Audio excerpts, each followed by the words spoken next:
Imagine a fortress so impenetrable, so utterly sealed off from the outside world, that it functions as a gilded cage. This is the ancient, heavily fortified city of Sonitpur. Deep inside these ancient stone walls lives Princess Okha, living a life defined by absolute, enforced isolation. On paper, her existence is one of ultimate royal security. She has limitless wealth, divine protection, and every physical comfort the ancient world can offer. But that physical abundance masks a profound psychological vacuum. She has absolutely no genuine, unguarded emotional connection with another human being. When the human mind is starved of intimacy for that long, it begins to turn inward. The isolation takes a severe toll, breeding a quiet, desperate yearning. Okha's psyche is continuously searching for an anchor, a way to share the crushing weight of her solitary reality. Because true imprisonment doesn't require iron bars or stone walls. It is simply the total absence of shared vulnerability. Then the psychological dam breaks. One night, Okha experiences a hyper-lucid dream, a vision so vivid it borders on the divine. In it, she meets Prince Aniruddha. They connect instantly, and she falls deeply in love with a man she has never actually laid eyes on. This is a manifestation of the subconscious. In the silence of her isolation, her mind bridges the gap between desire and reality, assembling a face, a voice, and a presence to occupy the vacuum of her daily world. But then her eyes open. The sudden realization that this profound connection was entirely ethereal sends her into agonizing psychological withdrawal. The morning light brings only intense grief, as she mourns the loss of someone she technically never had. She is left with an impossible objective. She has to find a literal ghost. She has to search the physical world for a phantom constructed entirely by her own dreaming mind. Her emotional reality is already set in stone. The love is completely real to her. The insurmountable challenge now is dragging that deeply internalized emotion out of the subconscious plane and forcing it into the physical world. To bridge the gap between mind and reality, Okha turns to her closest companion, Chitralekha. Chitralekha steps in as a mystic using ancient yogic magic, effectively treating Okha's dream as a forensic sketch to cross-reference against the real world. Chitralekha scans a geopolitical map of ancient Bharat, cross-referencing Okha's dream. Hundreds of royal houses extinguish until one glowing match remains, Prince Aniruddha in Dwarka. She executes a magical heist, traversing the impossible distance at night, extracting the sleeping prince, pulling him into Okha's world.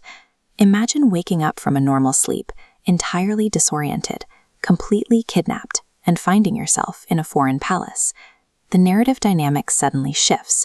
We move from Okha's desperate yearning to Aniruddha's utter, blinding confusion.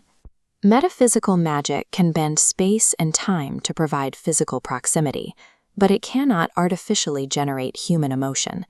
The actual test of their connection begins the moment Aniruddha opens his eyes. There are no instant, thunderous declarations of mythological destiny here. Instead, it begins with a cautious courtship. It is built on slow-burn intimacy, shared vulnerability, and profound eye contact as they navigate the bizarre reality of their meeting. Within the heavy stone walls of her private chambers, they actively construct a universe of two. They deliberately choose to ignore the massive geopolitical consequences of who they are, a princess of Sonitpur and a prince of Dwarka, in favor of the immediate reality of each other. The psychological shift takes hold.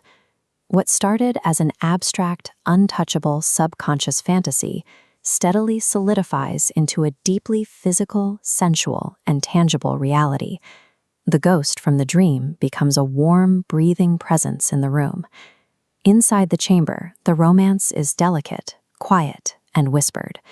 Right outside their door lies the loud, aggressive, fiercely militaristic posture of King Banasura's kingdom, completely oblivious to the intrusion.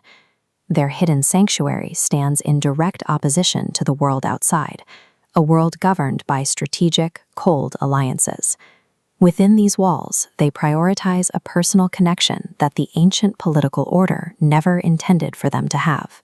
That connection cannot stay hidden forever. The sanctuary shatters the moment the palace guards discover the secret romance.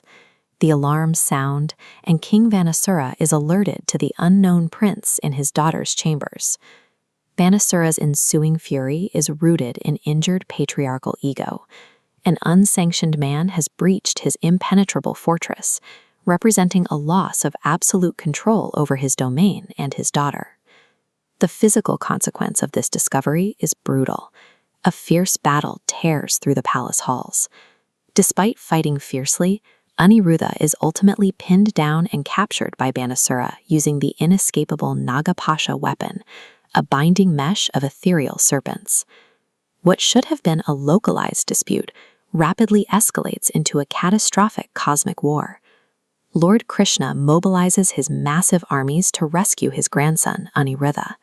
In response, Lord Shiva takes the field to protect his devoted follower, Banasura. Two supreme deities and their colossal armies collide.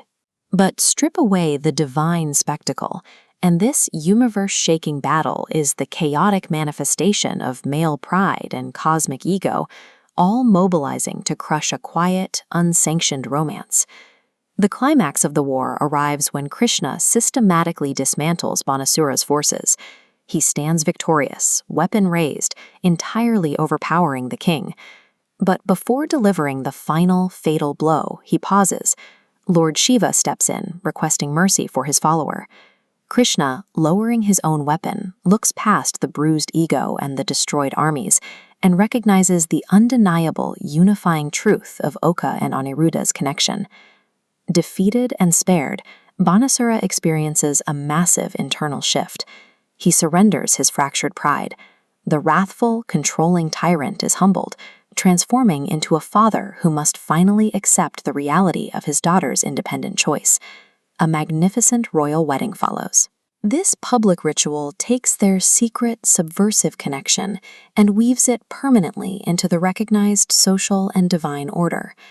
The story of Okha and Aniruddha suggests that the forces governing our lives are not just the decrees of kings or the weapons of gods.